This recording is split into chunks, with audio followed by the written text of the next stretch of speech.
Hey y'all, welcome to Horrible Gaming. My name is Nora, and on today's video we are doing our weekly island tour. I am so excited to share this stunning, elegant styled island with you today, whether you're doing something more natural related or maybe you're doing something with the castle items but wanting to incorporate maybe some of the natural landscape that we're seeing today into it, or if you're just doing a full-on natural. Today's island is going to totally inspire you. It is so incredibly well done. So like usual, we will be starting our tour right here at the entry. Here is the dream address and also Ava's beautiful map in case you want to come tour and visit with me today. Now, a quick thing about Ava, she is the Elegantcore queen. I swear Ava has made some of the most beautiful, elegant styled islands I have ever seen. So if you want to see all the other different islands and styles that she has created on her social medias, I highly recommend checking her out and giving her a follow. This is not the first island she has made. And again, she has just done so many different elegant styles. She is everything I hope to be one day when I finally start tackling a Elegantcore theme. Elegantcore islands just in general are really difficult to do. You have to think about all the structured elements, all these little centerpieces. It's a very different theme from Citycore. Even though Citycore is structured, Elegantcore is just like its whole different,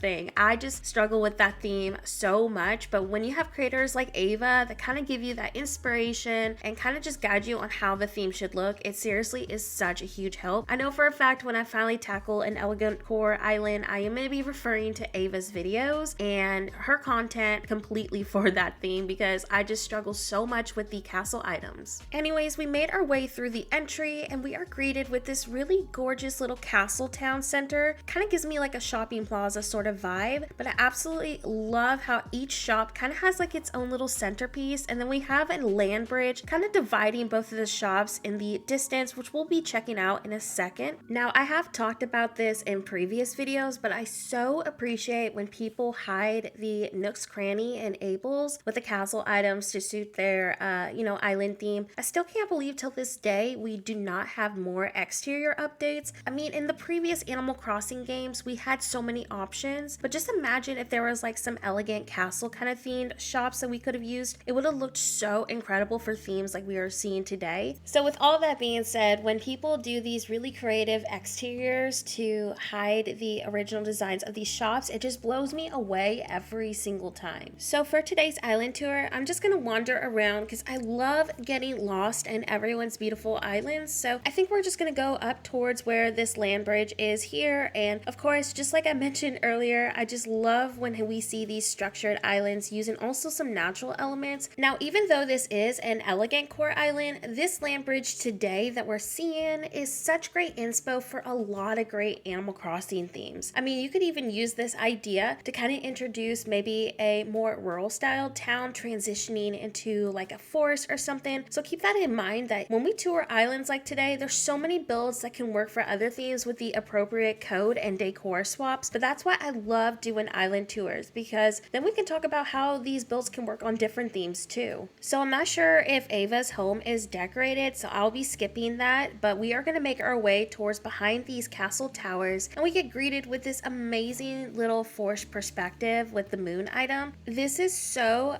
incredibly stunning. I wonder how this build looks at nighttime. I feel like with all the illumination items, this probably looks insane during the nighttime. Such a great inspo and great filler build idea, especially when you're struggling at the edge of your map. I feel like there are so many great ideas for those type of scenarios on this island today. So once we go across that bridge, we are greeted with this amazing natural transition. Now, I am so obsessed with this water code. I think I've actually used one similar to it on one of my own islands, but I am somebody out there who really enjoys water codes just in general. I really do wish we had more like water personalization for our Waterscape. So this is such a great option if you're trying to capture a certain mood or vibe on your island. From that area though, we are greeted also with a museum that has not been updated, which I love so much. I am a huge sucker for the museum and beginner stages of the shop in general. I feel like they work so well for certain aesthetics. So I really love kind of this sunken pool idea with the museum, and then we have the campsite also in the distance. I feel like this is such a wonderful idea. Just like I talked about earlier though, Ava does an incredible job with elegant styled islands, but also just Waterscape in general. I really love how the waterfalls kind of look like they're filling up that pool area in front of the museum. So overall, just some really great ideas on how you can incorporate your waterscape with a water code as well. So behind the campsite, we have a really amazing idea with the castle gate and pillar items here. I really love this idea, kind of like overlooking the ocean. I feel like incorporating the ocean on your islands is such a wonderful idea. It just makes it feel really realistic. And then we have more of that build over here from this bridge. This whole entire view just blows my mind. I cannot get over how insane this waterscape is, and just the layering that has been done on that castle build is just so beautiful. I feel like Ava's Islands just in general are really great inspo if you're wanting to learn how to like layer the castle items to do different types of structures, or also just incorporate, you know, the natural landscape that we're seeing today. So once we leave this area, we are greeted with this gorgeous tiered incline design, and I believe that this location will lead us back towards Plaza, but I did notice like towards the right side there was a little like, you know, angled signpost, so we're gonna go follow this and see what's over here before we continue exploring the rest of this island. Now I did explore some of the beaches over here, and this area was decorated, but it kind of looked like the other spots weren't, so I'm gonna transition once we explore this area back towards near our incline transition. But I just really love the idea of the castle on the peninsula. I feel like the peninsula is such a hard location to decorate, so this is a wonderful idea and great inspo if you're wanting to kind of like incorporate some sort of a build over here. We also have some more beautiful transitional ideas. Like I said earlier, I feel like this is such wonderful inspo even if you're doing a natural island. Just a lot of really great ideas, but I just really love seeing these elegant styled islands that incorporate natural landscape, because my brain does not work this way. I could never think about how to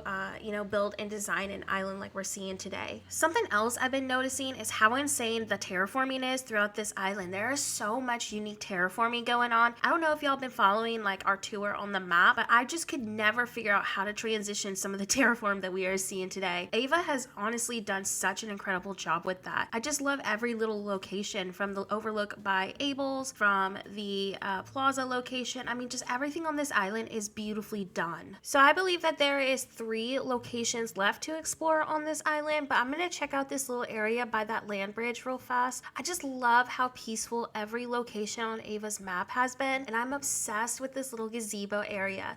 This is just a beautiful little location behind the shopping plaza, so I think this is one of these spots we do need to go check out, but I'm gonna go check out that little villager canal real fast before we transition over here. So once we go back through the shopping plaza, we're actually really close near the entry, and another thing that kind of blows my mind is how close to the edge of the map we are. It always makes me really like impressed when people are able to do so much in an area close to the edge of their island. Like, I always struggle with packing so much near the edge of my map, but creators like Ava do such a wonderful job with that. This is honestly some really great inspo if you are wanting to make use of your river mouth and you're really close to the edge of your island, but you still want to get some really nice heavy terraforming in. I literally cannot get over how Ava comes up with all these terraforming ideas, because terraforming in general is so overwhelming. I really can't imagine how long this whole entire island took just to do the terraforming. Anyways, we are now at the villager canal, and I just really love the simplicity and structured look of this whole entire location. It's just a wonderful idea if you're wanting to get some villagers down, but you're still doing like a structured Elegantcore theme. And once again, we just have some really gorgeous waterscape in the background. So I think that's the whole bottom left of Ava's map. So I'm gonna go ahead and make my way back towards Abel's. I believe the top left is the last location we need to go check out. So once again, we're just going through this really nice little plaza area for the shopping district, and then we're gonna be able to see this really nice, you know, area near the edge of Ava's map. I'm honestly really interested in seeing how this looks, being that we're so close to the edge, because everywhere else when we're near the edge of Ava's map, it doesn't even feel like we are, because everything is so incredibly detailed. So right here in this transition, we have a really nice bridge area and some sunken waterfalls. I could never imagine terraforming like this. This just looks so incredibly amazing. Can you imagine how long this must have took just to build and do the waterscape for? I could never imagine doing something this incredible on my island. I'm absolutely in love with everything about this build. I feel like this would even be such an amazing like entry to an elegant island as well. After today's island, I feel so inspired to try out like a Elegantcore styled city. Let me know if that's something you're interested interested in seeing me create, but of course I would definitely be taking so much inspo from Ava's beautiful castles. I think Ava is definitely the master at the castle items. I have never seen anyone create things like Ava has done on her channel and her socials before. I hope that today's island tour brought you so much inspo like it did for me. I feel so incredibly inspired after touring Ava's masterpiece of an island. Let me know what your favorite spot was in the comments section below. And with that being said, thank you again so much for watching and have a horrible day. I'll see you next video.